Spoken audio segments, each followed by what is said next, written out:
नमस्कार मैत्रिणींनो, आज आपण शिकणार आहोत मेघाभाई कटिंग करणे. तर तुम्ही पाहू शकता मी ह्याला इस्त्री करून घेतलेली आहे अस्तरला, पण तरी तुम्हाला मी दाखवते. 2 स्लीव्ज आपल्याला बरोबर कट करायचे आहेत. असं बरोबर चौकोनी अस्तर घ्यायचं आहे आणि मी 2 स्लीव्ज कट करायच्यात म्हणून मी डबल फोल्ड अस्तर घेतलेला आहे. नंतर अशा प्रकारे त्याला फोल्ड केलं, हे पहा, आणि नंतर आणखीन एकदा त्रिकोणी आकारामध्ये कट केलं, ट्रायंगल शेपमध्ये. हे पहा अशा प्रकारे.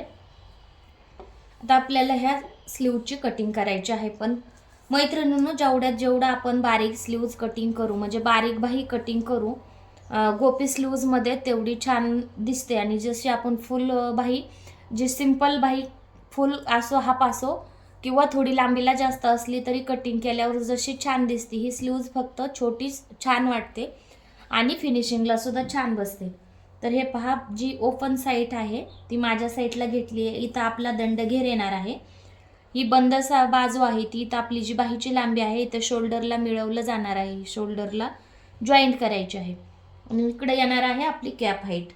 तर आता आपल्याला ही बाही कशी कट करायची हे पहा. तुम्हाला कपडा तर समजलाच असेल. त्याचबरोबर चॅनलवर नवीन असाल तर चॅनलला असेच व्हिडिओ पाहण्यासाठी सबस्क्राईब करा, बेल आयकॉनला क्लिक करा.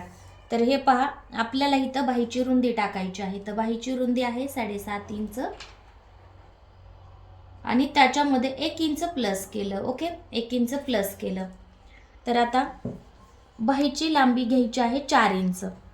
मला ही रेडी बाही पाहिजे आहे 3.5 इंच आणि मी अर्धा इंच फक्त शिलाई मार्जिन घेतलं. कारण का, तुम्ही पाहू शकता, जे ही बाहीची दंडघेर येणार आहे ती बंद बाजू आहे.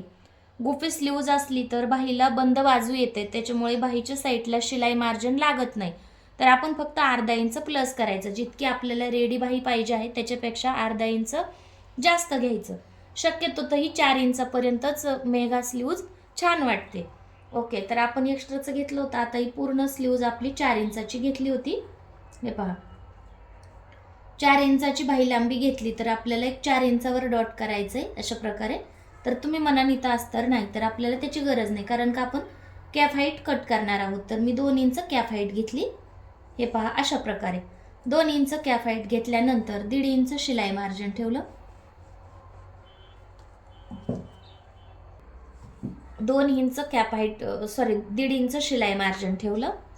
ओके, नंतर आपल्याला दंडघेराचं माप टाकायचं आहे. दंडघेर आहे 5.5 इंच आणि शिलाई मार्जिन दंडघेरात 1.5 इंच प्लस केलं. ओके, तर आपल्याला जे कॅप हाईट टाकली होती तिथं आपल्याला पहिलं शिलाई मार्जिन आहे ते मिळवून घ्यायचं आहे. अशा प्रकारे जी कटिंगची टिप आहे, नंतर शिलाई मार्जिन जे आहे ते दंडघेराचं शिलाई मार्जिन आणि जे एक्स्ट्राचं 1.5 इंच शिलाई मार्जिन ठेवलं होतं ते जॉईन करायचं. आता आपल्याला ह्याला स्लीवचा आकार द्यायचा आहे अशा प्रकारे. हे पहा, एकदम सविस्तर आणि सोपे पद्धतीत सांगितलं आहे मैत्रिणींनो. आवडलं तर नक्की चॅनलला सबस्क्राईब करा.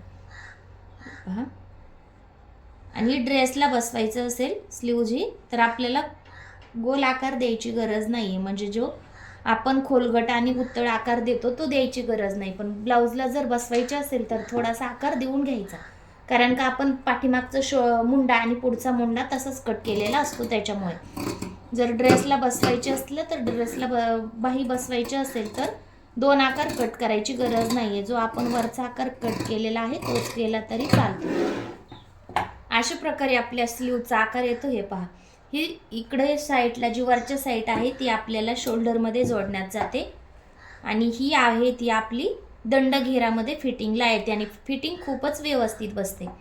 ओके, तर हे तुम्ही पाहू शकता, स्लीव्ज आपली रेडी आहे. तुम्हाला जर कटिंग आवडली तर चॅनलला सबस्क्राईब करायला विसरू नका आणि असेच नवीन नवीन व्हिडिओ पहा.